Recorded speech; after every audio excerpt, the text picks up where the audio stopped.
unité à la fois discrète et légendaire, le Centre national d'entraînement commando s'est ouvert au public ce week-end à Collioure. Le SNEC est installé à Collioure et à Montlouis depuis plusieurs décennies. Le SNEC, Centre national d'entraînement commando, est une unité qui a été créée en janvier 1964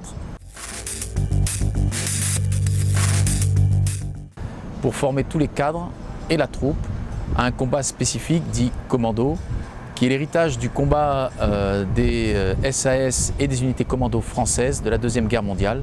Plusieurs formations commando se déroulent chaque année au SNEC. Le plus fréquemment réalisé, c'est ce qu'on appelle le moniteur des techniques commando. C'est un stage qui dure 4 semaines, 3 semaines à Montlouis, environnement montagne, 1 semaine à Collioure, environnement côtier. Le deuxième stage le plus fréquent, que nous faisons le plus souvent ici, c'est ce qu'on appelle l'instructeur des techniques commando. Donc c'est le niveau au-dessus. Le combat au corps à corps fait partie des techniques enseignées aux stagiaires du SNEC. Le C4 forme les spécialistes au combat rapproché.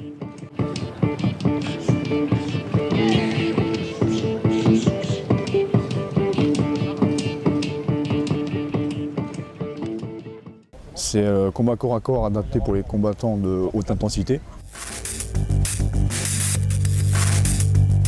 Saturation, de coup reprendre l'ascendant psychologique et physique sur l'adversaire pour ensuite éventuellement résoudre son incident de tir pour pouvoir utiliser ses armes de dotation. On sature de coups, donc il y a un peu de sol, beaucoup de percussions pour, comme j'ai dit, reprendre l'ascendant psychologique et physique sur l'adversaire. La troisième dimension est indispensable aux militaires en stage au SNEC affectés dans les forces spéciales ou toute autre unité commando désarmée. Il existe en gros 3 vecteurs, le rappel, la corde lisse et ensuite la grappe. Ces 3 vecteurs sont bien différents pour extraire des journalistes, pour arriver rapidement sur des objectifs ou alors pour s'extraire d'une zone, on va dire, de guérilla urbaine. Elles sont généralement utilisées par les différentes forces spéciales de toutes les armées et nous on arrive à en bénéficier et de faire des petits entraînements à notre niveau. Ce qui fait la différence du SNEC, notamment de Montlouis, c'est la situation géographique. Donc on utilise beaucoup de mouvements de terrain, des vallées encaissées, la météo qui est particulière. L'altitude aidant, la portance est moindre, donc les pilotes ont un peu plus de mal à manier leur engin. Donc on va dire tout ça cumulé fait que c'est des conditions particulières. L'hélicoptère est un outil incontournable. La synchronisation avec les équipages est parfaite pour ce type de manœuvre. Mon rôle aujourd'hui, c'était de piloter la machine dans un apport vraiment technique. Là c'est du pilotage pur. La clé pour nous sur les aérocordages, c'est de ne pas bouger, de tenir un stationnaire propre.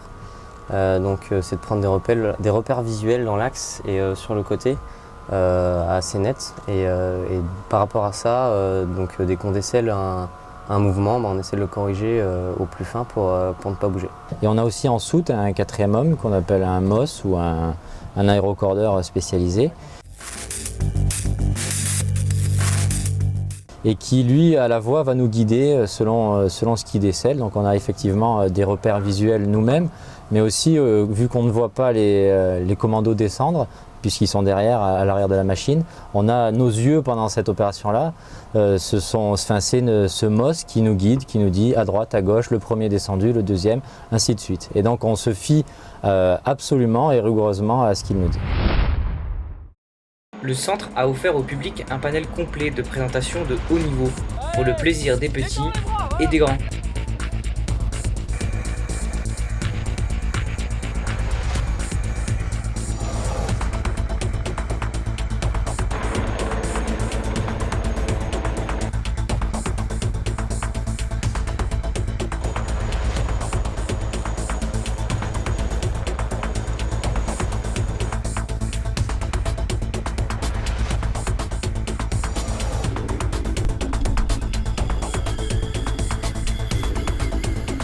C'était trop bien, super.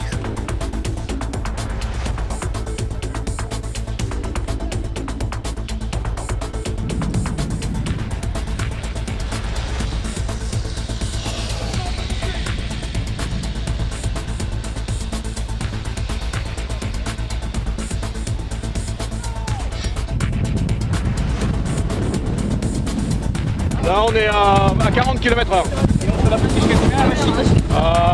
À plein comme on est là à 80, à vide de 100.